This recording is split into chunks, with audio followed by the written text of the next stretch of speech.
The day Jesus broke the rules. Have you ever thought of Jesus as a rule breaker?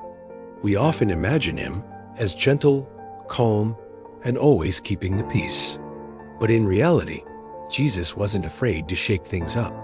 In fact, one day inside a synagogue, in front of an entire crowd, he deliberately broke the religious rules. And what happened in that moment didn't just shock people. It revealed the difference between lifeless religion and the living heart of God. It happened on the Sabbath, a day strictly reserved for rest.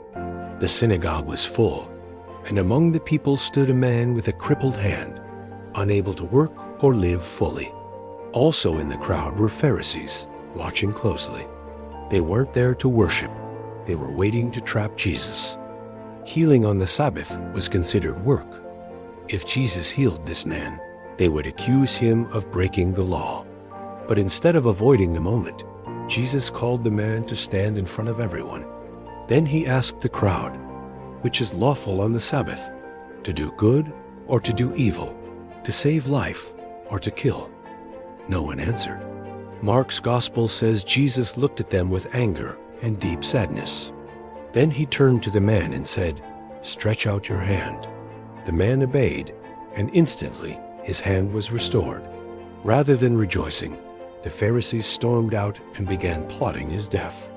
That day, Jesus broke the rules, but not God's law. He broke their interpretation of it. The Sabbath was always meant to bring rest and life, not become a burden. The Pharisees valued rules more than people. Jesus valued people more than rules. He consistently turned tradition upside down to show that love and mercy always come first. And this challenges us today because we too cling to our own rules.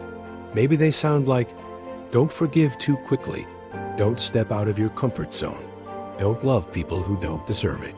But Jesus asks us to put compassion first.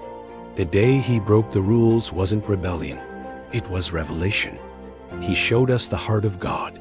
So the real question is, when you are faced with a choice between what's safe and what's compassionate, what will you choose?